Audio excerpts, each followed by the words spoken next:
Hi, everybody. This is the recording for Cold War domestic policy. This is the PowerPoint that is attached to Google Classroom.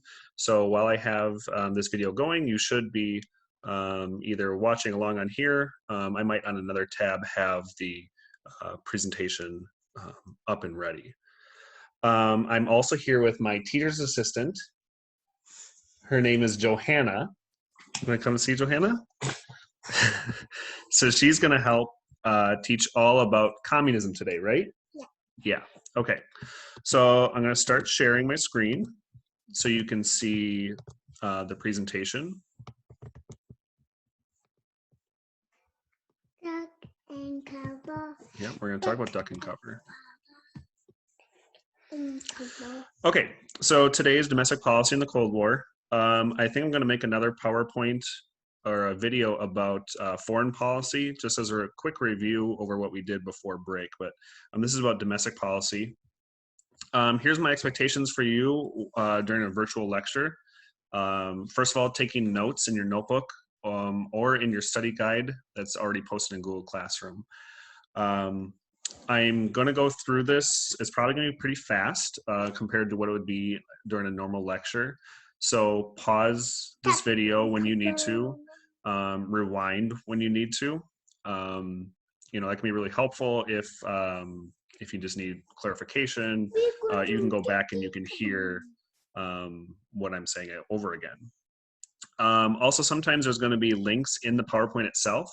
And so it might be good for you to pause the screencast and then watch the video that's in the PowerPoint. And then, of course, a general rule, just don't make fun of me because this is, this is all new and I've never done this before. So here we go.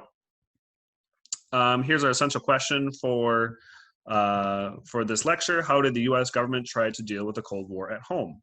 We've talked about how the Cold War is going on. The United States and Russia are competing against each other over territory. Russia wants countries to become communist, and the United States want countries to be capitalist. And so we've talked about how that fight has led to control over Europe. We've talked about China and Korea. Okay, oh, Jan, you gotta just sit there, okay? And so now we're looking at how that affects people at home. What is the Cold War doing? Do you see your tongue? Do you see your tongue? Yes, purple. Yeah. Your tongue is purple? Okay, fear of communism. That's where we're starting off. So these are some posters made by the Defense Office of the 1950s. And these posters are trying to warn people about the dangers of the Cold War. That we looked at this over here on the left hand of the PowerPoint, the effects of the hydrogen bomb. And this poster warning you that it could happen here. And that the one on the right is saying that you and your safety really depends on your preparedness and if you're being prepared or not for an atomic bomb. And so for people, this looked like a duck and cover drill.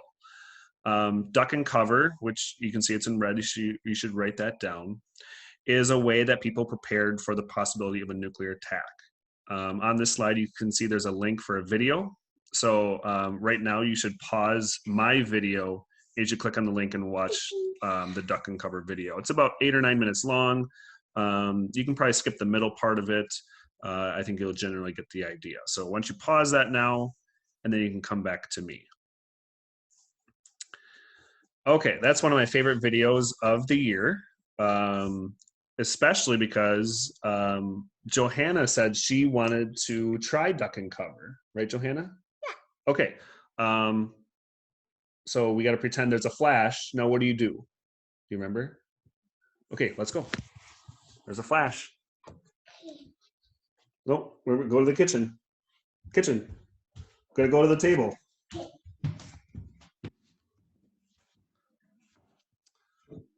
Wow, that is some impressive ducking and covering. Very good, Johanna. You are probably safe from the nuclear bomb. High five. Good job. Okay, let's go back. Back to the living room. Sorry if you get motion sickness. Okay, So obviously ducking underneath a table is probably not going to help you if there is a nuclear bomb exploding a mile away from your house, but it was one way that people felt like they were in control. And in a scary situation, control is really important to try to, it's a feeling of control is really important to try to convey to people. You can see here, these are warning signals that they would do. So you know, on, I think it's Wednesday every week, they do a tornado drill. So they would use these alerts, these tornadoes. Yeah, that's from Connect 4. They would use these alarms to tell you, also to warn you if there is an attack coming. So you can see danger is possible if it's steady, and if it's a beeping noise, that means danger is certain. There's a bomb coming, take cover. And so some people, if you had, I guess, the disposable income, if you had the money, you could create bomb shelters in your house. Some people would just go down to their basement. Other people would do a more intense building in their basement or in their backyard, where they actually create a bomb shelter in case of an atomic attack. And so they would give you free booklets on how to build a fallout shelter. You can see this is one with a family inside of it. They've got canned food and canned water and a blow-up bed, looks like, for the kids on the left there.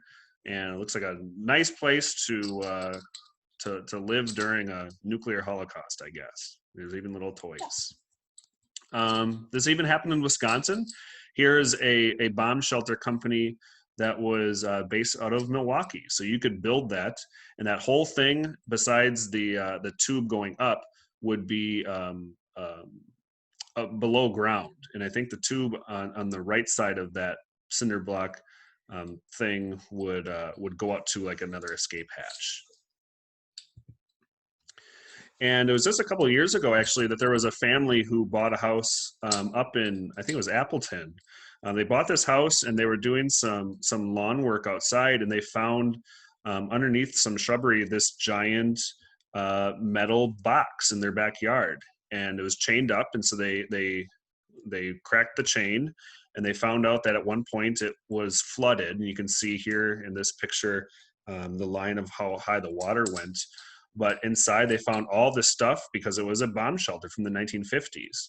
You can see they found this one container that was watertight, and it had candles and hoses and other stuff in it. And also another one that had a bunch of candies and stuff from the 1950s, which is kind of cool and kind of gross to think of all the preservatives in there and how it all looks like it's still new. So this fear of attack is mostly from bombs coming from Russia. There's also a fear that there are communists inside the United States that could try to turn America into communists. They're worried that communists might try to infiltrate schools, labor unions, the government, and might try to turn the government into a communist nation from the inside. Okay, that's called the Red Scare. However, there actually aren't that many communists in the United States. There was a communist party in the US. There still is today. At World War II, there was only about 80,000 Americans in the Communist Party, so not very much at all. Not very many that would be able to change our government, at least. But they're afraid because anyone could be a spy. Anyone could be working for the Russian government and could try to change our government into a communist one. So we have two different things the government's going to do to try to find communists. First of all, we have President Truman, who makes something called the Loyalty Review Board. The Loyalty Review Board is going to investigate people working in the government, so federal employees, for disloyalty. If they find anything about a person that makes it look like they could be communist, they're going to, basically fire them and make sure they don't work in the government anymore. So a lot of people were investigated. Not many were kicked out, though, from it. But they also wanted to find out who was a communist, not just in the government, but in other places in the private sector, outside of the government. And so a new group called HUAC, the House of Un-American Activities Committee, began looking for communists in other places like the movie industry. They went to Hollywood and they tried to find out, are Hollywood movies trying to make communist movies? Are they trying to make propaganda and trying to turn people into communists from the movies that they watch? Well, they started bringing people in and started asking them questions like, are you a communist? Have you ever been a communist before? And there was a group of 10 people from Hollywood, became known as the Hollywood 10, who refused to answer any questions. They said this is against their freedom of speech. They can believe whatever they want to believe, and that there was no right from the government to ask them what they believed. Eventually, Congress said, because you're not answering questions, you're going to go to jail, and eventually they would be blacklisted. Them, along with others, would be blacklisted, meaning they would not be able to get a job. Because if someone was suspected of being a communist, basically everyone would say, well, we don't want to work with you because you might be a communist, which means some people could not find jobs. So you should watch that video there. That gives a little indication of what some of these investigations into the Hollywood 10 look like. So once you pause that and then come back to me. Johanna, can you not play with Connect 4 right now? I think it's making a lot of noises for the video. Okay? Is this making lots of noises? Okay? Okay, thank you. I want to play the game. We want to play a game? Well, we're talking about communism right now and all the communist movies in the 1950s, because Hollywood tried to say, well, we're not communists, so see, we're going to make all these movies showing about how bad communists are, like I Married a Communist and The Red Menace. By the way, you should know before you marry someone if they're a communist. That's one of the early conversations you should have with a significant other. Talking to me? I'm talking to you and to my students. Yeah, I know. It's kind of confusing. So when they're looking for communists around the country, they do find some. There are some like Alger Hiss. Alger Hiss is accused of being a spy for the Russians. There was a young congressman named Richard Nixon who was a prosecutor at the time, and he tried to show how Hiss was guilty. Hiss was found guilty, and he was found guilty of lying to Congress, and he was put in jail. Today, there's some discussion of whether Alger Hiss actually was a communist or not. But most historians today say, yeah, they're most likely he was, and that he was giving information to the Russian government. There's also another group, another couple who were accused of being communists, named the Rosenbergs. The Rosenbergs were accused of giving information to Russia, which enabled them to produce an atomic bomb. Eventually, they were found out that they were giving this information to Russia. They were found guilty, and they were executed. They were executed because now Russia had the bomb. Now Russia could use the bomb against Americans. So they could have caused thousands and thousands of American deaths because of their actions. And so there's another video from the time showing what Americans would have seen about the Rosenbergs. So I'll let you pause and watch that. So Americans watching videos like that, they're watching that and they're saying, whoa, anyone could be a communist. They look like a fairly normal couple. Who could be a communist? And so it becomes very scary when the person next door to you could be a communist.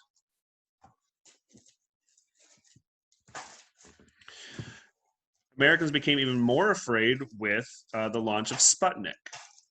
Sputnik is the artificial satellites Russia sent into space. We talked about that last week. It showed that Russians are more advanced than the United States. It shows that the U.S. is falling behind Russia. And so the United States wanted to catch up with their education, and so created a new law called the National Defense Education Act. So this is going to give a lot of schools more money to do science and math education, when at a time when the federal government really didn't give very much money to schools at all. This is them saying that science and math are really important, and that we need our students to be good at science and math so we can compete against the Russians. Because the fear is the Russian students are spending all day in school learning physics and calculus and math and all this stuff, whereas American teenagers are listening to rock and roll and dancing all day. So Americans felt like students needed to pick up the pace and learn more about the sciences and math. And so this fear of who is a communist really grips Americans. So I'll let you pause and watch this video. It's a video showing how you can figure out if somebody is a communist. So I'll let you watch that and come back to me. So obviously you can't just look at somebody and say that person's a communist. And so that's actually going to lead to this guy named Joe McCarthy. Joe McCarthy is a senator from Wisconsin, and he used the fact that you can't just look at somebody and call them a communist or know that they're a communist. He used that to his advantage to get more power. Because what he did is he would say, I know that there are people in the government who are communists. I know there are people in the government who are working to try to take down our government and take down our systems. And Americans were so afraid that they listened to him. The problem is he didn't have any evidence. He didn't have any proof. He would just say, I know there's a bunch of people in the government who are working as communists. But he didn't say who they were. He didn't say, well, he said, I have a list of like 200 names, but he never shared the list. He never said if they actually were communists or not. So he didn't have any evidence. And so people began to become worried that that McCarthy was right, that there are people in the government trying to turn us into communists. And so we have a term that we use for this time called McCarthyism. McCarthyism is when you accuse someone of political disloyalty or treason, but you don't have any evidence. And we see that a lot. We see that a lot even today, with people saying, you know, oh, this person is disloyal, this person hates America, but they don't really have any evidence to prove it, or they're just using political differences to try to come at somebody. And so McCarthy is accusing all these people, all of his enemies, of being communists. But in 1954, he went too far. He started accusing army officers of being communists, and Americans were like, whoa, wait, you know, an army officer being a communist, this is too much. He started bringing people in who he accused of being communists and started badgering them with questions. And the country's like, we don't really like you coming after the army. And so they got mad at him. They turned against him. Congress actually kicked him out of Congress. And he would die 3 years later of alcoholism when he was 49 years old. And so you can actually go see his grave up in Appleton. It's in it's west of Appleton, so you can go see his grave if you want to. But there you go.